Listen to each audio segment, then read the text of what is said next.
pessoas veem as minhas coisas e eu faço questão de mostrar, velho, porque... você tá ostentando. Eu falo, não, velho, eu trabalhei pra fazer isso aqui, tudo que eu tenho, velho. Não tem que ter vergonha.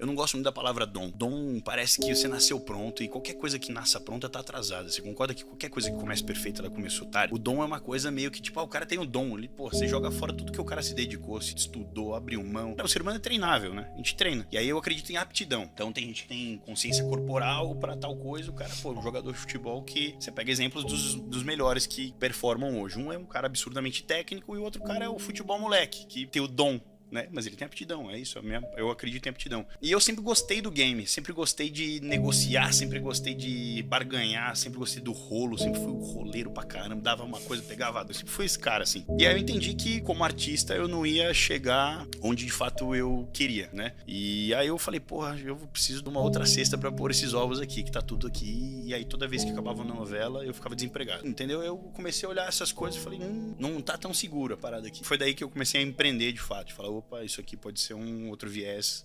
E aí ganhou um volume que eu realmente não esperava. Cara, você pensa em desistir todo dia, né? Eu acho que o que mantém a parada acontecendo é o equilíbrio errôneo da história. Aqui tem um equilíbrio, desistir e não desistir. Isso aqui tem que estar mais alto, que é não desistir. E acho que o que faz você não desistir é você estar ciente e muito consistente o teu propósito ali, saca? Se você tem um propósito consistente, se você tem uma linha de chegada ali, você tem um ponto e você sabe que, ó, o caminho é esse, mas se eu tiver que tropeçar aqui, mudar pra cá, vir pra cá, fazer, mas é aqui, você vai.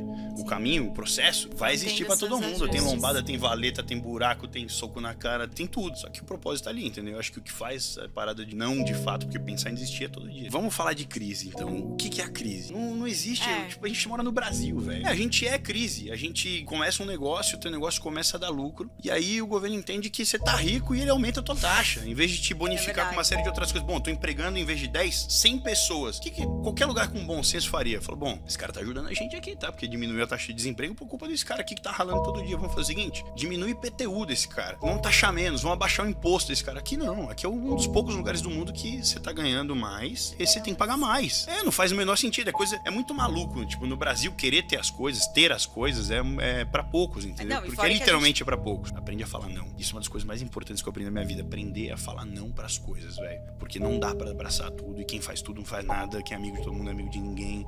Eu comecei a ver isso, falei, opa, peraí, eu preciso ressignificar uma série de coisas. A dica que eu dou pra começar é pra começar com o que você tem na mão. Eu falo isso muito, para não esperar a hora perfeita pra nada, porque se você ficar esperando a hora perfeita pra fazer qualquer coisa, você não vai fazer, provavelmente, porque essa hora não vai acontecer. Então, começa com as possibilidades que você tem na mão, com o que você tem de ferramenta na mão, e entende que você vai errar. Aprenda a não se frustrar ao ponto de te estopar. A frustração não pode ser stop, a frustração pode ser um copiloto, saca? Assim como o medo no negócio. Tem o medo como o copiloto do meu negócio e o erro como teu aliado. Você vai errar, isso é fato, só erra quem tá tentando, quem tá parado não erra nunca, então você tá tentando, você vai errar. Faz parte do processo. O segredo, talvez, errar rápido e errar novo, errar diferente, não insistir no erro. Eu fiz, não deu certo. Pum, isso aqui eu não faço mais, já me blindei do meu negócio aqui, agora eu faço aqui, errei aqui, bom, já são 2 blindagens, na terceira você acerta, então já subiu um degrau, agora erros novos. E outro ponto que eu acho decisivo, assim, acho que é mais necessário que qualquer outra coisa, é encontrar gente que vibre na mesma sintonia que você. Porque se você pegar um sócio que acelera 50 e você tiver 300, uma hora você vai olhar pra trás e falar, velho, eu não vou ficar te arrastando. É a arte da guerra. Sun Tzu dizia isso. Não se carrega peso morto. Porque eu vejo o medo como copiloto da história ali, entendeu? Então é o cara que vai te... É um fator decisivo para a continuidade da espécie humana, né? Se a gente não tivesse medo, tivesse sido comido por dinossauro, por leão, por não sei, então a gente tem que ter medo, mas o medo não pode ser, o medo não pode ser demasiado, ele não pode ser um fator decisivo ou impeditivo, de fazer isso, as coisas. entendeu? O medo impede uma série de coisas, então aí quando ele vira, com a potência ele vira uma doença. Então, vai com medo, entendeu? Tenho medo, mas vai com medo. Eu digo sempre isso, se você tem medo da escalada, você não merece o topo da montanha. E aí, se você não fizer pelo seu sonho, você faz pelo sonho de alguém, que é a regra do mundo, que é a grande maioria do que acontece, né? Uma outra dica é não ficar se esforçando tanto pra ter uma ideia perfeita, né? As pessoas ficam, puta, preciso caçar uma ideia, que eu tenho que fazer um negócio, tenho que ter uma... Ela não vai chegar nesse momento onde você para pra focar na ideia, ela nunca chega ali. O que eu dou como dica é você se atentar a várias coisas que te incomodam. Por que um negócio precisa pra ele ter sucesso, pra ele ser bom? Ele tem que mudar a vida das pessoas, ele tem que impactar as pessoas de alguma forma, certo? Vocês concordam com isso? Sim. Então, se você tem um serviço de entrega, quando você recebe um produto em casa e você recebeu ele que era pra chegar quente, ele chegou morno, você fala, puta, isso tá horrível. Aí você cria uma caixa que vem com aquecimento maior, isso aqui você inventou um negócio. Então fique atento aos déficits do seu dia a dia. Quais são as lacunas que você preencheria se você tivesse oportunidade? Quais são as coisas que você arrumaria para fazer de outro jeito se você tivesse oportunidade? Dentro dessas coisas que você acha como incômodo no dia a dia, você podem sair várias ideias de coisas que você faria e impactaria a vida das pessoas. Porque se você sofre com uma coisa, considere a seguinte questão, que várias outras pessoas também sofrem com esse mesmo mal. Então. Eu nunca gostei daquele limbo da zona de conforto, sabe? Eu acho que a zona de conforto te deixa num limbo produtivo bem bosta, assim, profissionalmente, pessoalmente, sabe? Uma coisa particular, você, eu já sei bastante.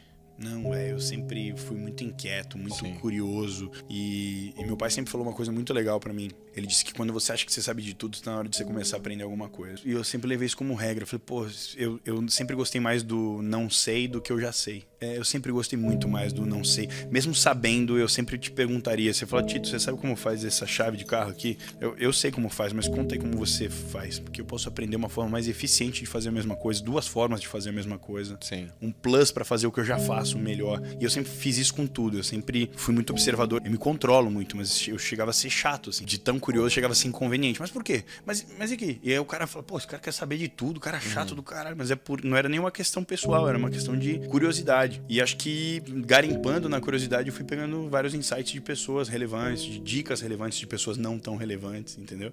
O americano tem isso como princípio de, tipo, o cara deu certo, ele pode ser inspiração pra mim. Deixa eu ver o que esse cara faz, deixa eu ver o que ele faz, como ele fez pra dar certo, que eu vou me inspirar, eu vou pegar como referência aqui, não. Aqui separa o meu carro, por exemplo, agora, separa num posto de gasolina, que agora não, porque a galera sabe, o Tito, famoso, o empresário, beleza. Mas quando eu comecei a ter relevância financeira, talvez minha relevância midiática não era tão grande quanto é hoje, então foi meio que, né, ajustando. E aí quem não me conhecia, nossa, pra quê? Nossa, velho, aí carro de playboy, que playboyzinho de merda, não sei o quê. Você escuta de tudo, cara.